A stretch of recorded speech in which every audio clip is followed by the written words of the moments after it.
어느 노인이 아파 누웠을 때 목사님이 신방하여 침대 곁 의자에 앉으면서 반대편에 놓인 다른 의자를 발견하고는 저보다 먼저 다녀간 분이 있었군요 하자 노인은 빙그레 웃으면서 하는 말이 저 의자요 사연 있는 의자랍니다.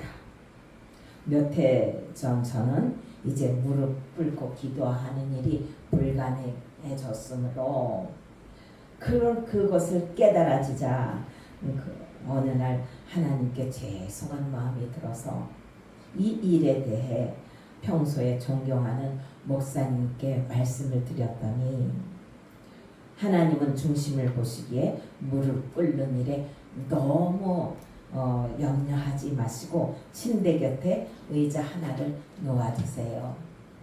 그리고 예수님이 거기 앉아 계시다고 생각하시고 친구에게 이야기하듯 말씀해 보세요. 저는 그 말에 너무 감동되어 그 후로부터 계속 그렇게 하고 있답니다. 목사님은 이분은 참 좋은 조언자를 드셨구나. 생각한 지 몇 날 안 돼요. 노인의 딸이 아버지께서 간밤에 돌아가셨다는 소식을 전하였으므로 다시 노인의 방을 찾아갔을 때 한 손을 침대 옆 비는 의자에 올려놓고 평안히 주무시는 듯 보였답니다. 이는 마치 마지막 순간까지도 주님과 동행하여 하늘나라로 간 곳으로 보였습니다. 얼마나 아름답습니까? 시편 150편 중 120편에서 130편이 성전으로 올라가는 노래라는 부제가 붙은 시이며 그 중에 121편이 오늘 본문 말씀으로 이 시는 누가 썼는지 작자 이상으로 알 수는 없지만 아마도 각국에 흩어져 있던 디아스포라나 성전에서 먼 거리에 살던 사람들이 성전을 향하여 가고 있던 순례자 중의 한 사람이라는 것을 추측할 수가 있습니다. 혹자는 바벨론 포로에서 풀려난 유대인들이 예루살렘으로 향하는 노정을 쓴 것이라고도 하는데 이유야 어떻든 이 시의 본뜻은 험악한 인생을 순례하는 사람들에게 지치지 않도록 힘을 주기 위해 작가가 의도적으로 쓴 시이므로 그 옛날 이스라엘 사람이나 현 시대의 우리나 이 시를 읽을 때 시대를 초월하여 하나님의 인도하심을 발견하고 고난을 이길 힘을 공급받는 것입니다. 본문 1절을 보면 시편 기자는 내가 산을 향하여 눈을 들리라 나의 도움이 어디서 올까 합니다. 이 말씀을 눈을 감고 가만히 음미해 보면 이는 마치 순례자가 저 멀리 산이 보이는 어두운 황량한 벌판에 홀로 남아 두려운 눈으로 사방을 둘러보는 것 같습니다. 그러나 아무리 둘러봐도 도움의 손길은 보이지 않고 멀리서 가까이서 들려오는 배고픈 짐승의 울부짖는 소리가 그 소리에 등골이 오싹해지면서 소스라치는데 음산한 찬바람은 마치 남은 온기를 빼앗아갈 것처럼 바싹 마른 가슴으로 밀려 들어옵니다. 어떤 도움도 받을 수 없는 두려운 공간에서 이 순례자는 참혹한 심정이 되어 무엇이라도 붙잡고 싶어 허공을 향하여 손을 뻗어보지만 어둠 속으로 두껍게 흐르는 시간은 순례자의 몸부림만 메아리 되어 허공을 맴돌 뿐입니다. 여러분, 이런 참혹한 시간을 버텨보신 적 있으십니까? 그렇지 않은 분도 있겠지만 대부분 생을 살다 보면 어려운 상황은 예기치 않게 닥칠 수 있는 것으로 그것이 인간이 육신을 입고 살아가는 인생 노정입니다. 그런데 고난이 닥치거나 아플 때 누가 여러분에게 진정한 이웃이 되어 주었습니까? 일가친척? 돈 많은 친구? 다는 그렇지 않겠지만 대부분 말로는 위로하지만 더는 가까이 하려 들지 않습니다.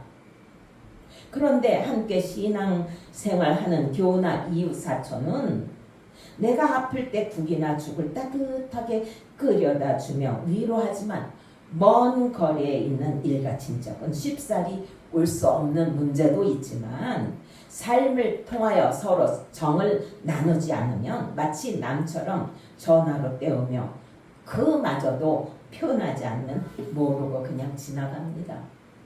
그러기에 예수님은 내 이웃을 내 몸과 같이 사랑하라 하신 것이며 그 이웃은 바로 그들이 어려울 때 내가 도운 사람이며 또한 함께 울고 웃으며 기도로 서로 섬겼기에 사도신경에도 성도의 교제를 언급한 것입니다. 누가복음 10장을 보면 어떤 율법교사가 예수님을 시험하려고 내가 무엇을 하여야 영생을 얻으리까? 하고 질문하자 예수님은 율법에 무엇이라고 기록되었으며 네가 어떻게 읽느냐? 하고 물으시자 그는 내 이웃을 내 자신과 같이 사랑하라 하였나이다. 답하고는 그러면 누가 내 이웃이 누구니까 하며 주님의 말씀에 꼬투리를 잡고 싶어 또 묻습니다. 그 물음에 예수님은 강도를 만나 거의 죽게 된 사람이 있을 때 세 사람의 행동을 예를 들어 첫째 사람은 제사장이었는데 그를 보고 피하여 지나고 둘째 사람은 레위인으로 그도 그를 보고 피하여 갔다. 그리고 세 번째 사람은 여행 중인 사마리아 사람이었는데 그 사람은 상대방이 누구인지 묻지도 따지지도 않고 앞으로 여행 경비가 얼마나 들지도 모르는 상황에서 강도 만난 사람을 불쌍히 여겨 얼른 가서 응급처치를 해주고 주막으로 데리고 가 보살폈으며 그 이튿날 주막 주인에게 돈을 주며 이 사람을 돌보아주고 비용이 더 들면 자신이 돌아올 때 갚으리라 했으니 누가 강도 만난 이웃이 되겠느냐 하실 때 그 율법 교사는 고개를 제대로 들지 못하고 자비를 베푼 자인이다 합니다. 그 교만하고 당당하게 묻던 율법 교사가 차마 자신들이 개 취급하며 적대시하던 사마리아인이라 말하지 못하고 자비를 베푼 자니이다 하며 돌려 말할 때 그는 어떤 마음이 들었을까요? 성경에 더 이상 설명이 없으므로 각자의 생각에 맡기겠습니다. 그러나 주님은 온화한 음성으로 그에게 가서 너도 이와 같이 하라 고 권면의 말씀을 주신 것을 보면 그가 대답할 때 깨닫는 양심이 있어 부끄러워 자신 있게 말하지 못하는 마음을 읽으신 것입니다.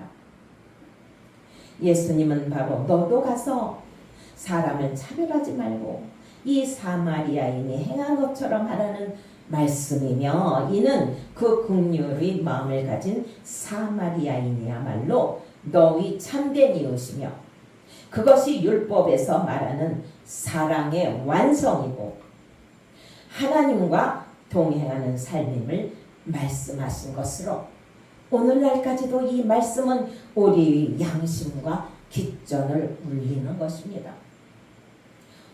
왜 현 시대의 교회가 부흥되지 못하고 자꾸 침체되거나 후퇴할까요? 바로 교회가 사역자가 성도가 말씀의 행동이 일치하지 않기 때문으로 그리스도인들이 주님과 동행하는 진정성 있는 삶을 살아간다면 전도하지 않아도 교회는 부흥됩니다. 지금 본문의 말씀을 생각해 보면 처음에 저자는 눈을 들어 자신에게 도움이 될 만한 그 무언가를 찾고 싶어 두리번거리다 문득 산의 이미지를 떠올립니다. 이유는 그 시대의 사회적 통념이 산에는 신이 거한다는 생각이 지배적이었으며 또한 시온산은 예루살렘 성전 가까이에 위치한 산으로 성경에서 무려 150번이나 언급되었습니다.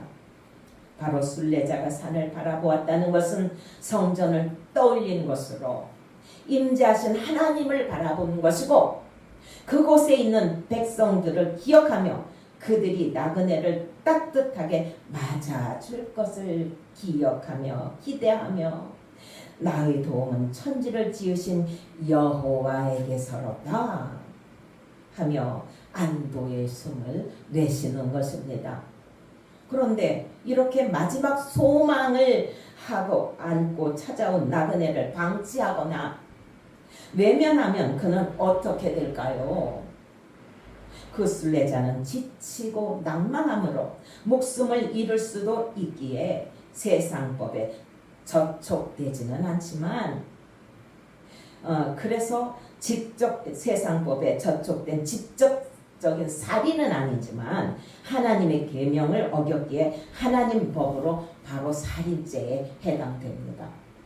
그러기에 출애굽기 22장은 도덕법으로 나그네법이 있는데 너는 이방 나그네를 압제하지 말며 그들을 학대하지 말라. 너희도 애굽 땅에서 나그네였음이라. 너는 과부나 고아를 해롭게 하지 말라.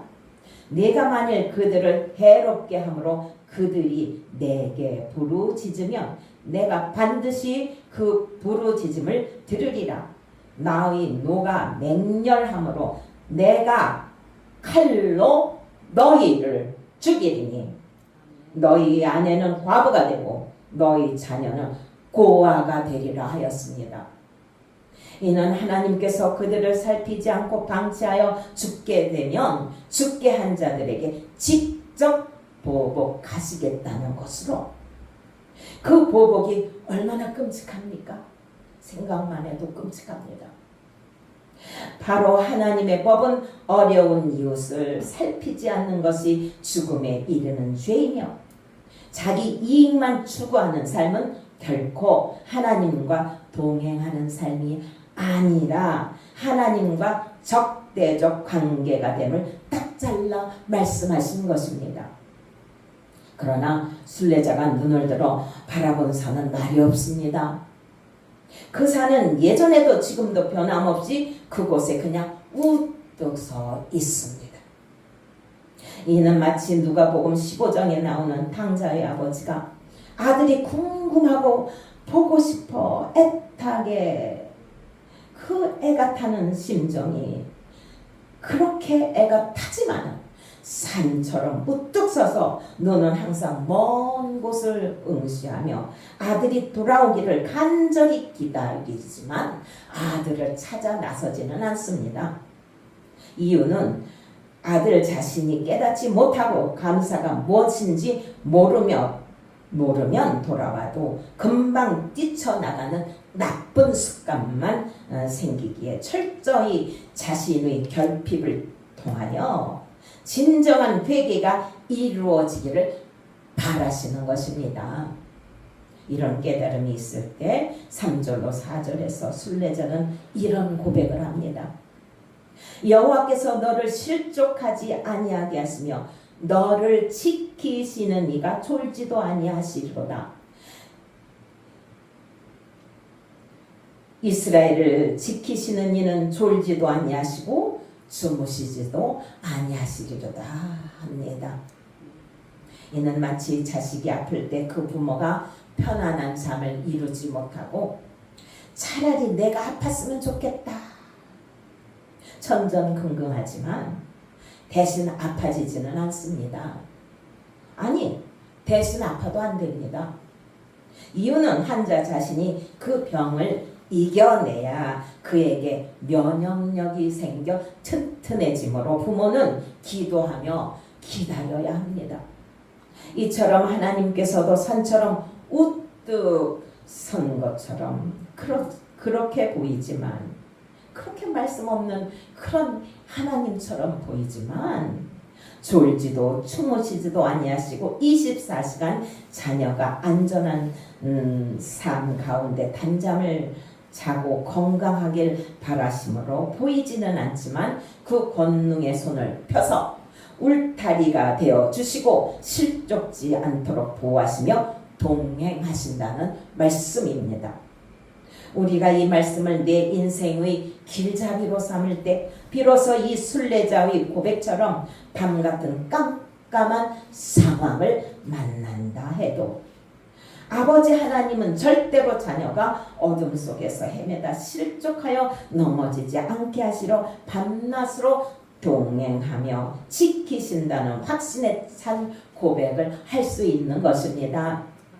다윗도 이 은혜를 깨달았기에 내가 사망의 음침한 골짜기를 다닐지라도 해를 두려워하지 않을 것은 주께서 나와 함께 하심이라. 주의 지팡이와 막대기가 나를 안위하시나이다 한 것입니다. 또한 시인은 하나님의 영원한 보호하심을 표현하는데 5절에 그늘 되시는 하나님, 6절에 하늘의 광명체들로 해를 받지 않도록 보호하시는 하나님, 7절에 모든 재난과 환난을 명쾌하시며 내 생명을 지키시는 하나님으로 묘사하였습니다. 그늘되고 지키시는 하나님으로 출애굽기 13장에 보면 이스라엘 백성이 출애굽할 때 여호와께서 그들 앞에서 가시며 낮에는 구름 기둥으로 그들이 길을 인도하시고 밤에는 불기둥으로 그들에게 비추사 낮이나 밤이나 진행하게 하시니 낮에는 구름 기둥 밤에는 불기둥이 백성 앞에서 떠나지 아니하니라 하였습니다. 그러나 성도가 그 은혜를 깨닫지 못하는 것은 삶 가운데 늘 체험하고 살면서도 그 일이 하나님의 은혜라고 인정하지 않게 느끼지 못하는 것입니다. 우리가 공기를 잠깐만 마시지 못해도 생명을 유지할 수 없고 햇빛과 비를 주시지 않으셔도 우리는 살 수가 없습니다. 이렇게 하나님의 은혜를 생각해 보면 셀 수도 없는데 지금 우리가 누리는 것 은혜로 생각하지 않기에 불평이 생기고 조금만 힘들어도 하나님을 원망하고 교회를 나오지 않겠다고 투정을 부립니다. 여러분, 하나님께서 늘 나와 동행하시고 지키신다는 것을 확실히 믿고 고백하는 습관을 길러야 하나님이 그 크신 은혜가 우리 심령의 깊이로 넓이로 임하시는 것입니다. 그럴 때 감사는 저절로 고백되며 그 감사로 축복은 점점 눈덩이처럼 커지는 것입니다. 마지막으로 8절에 여호와께서 너희 출입을 지금부터 영원까지 지키시리로다 합니다.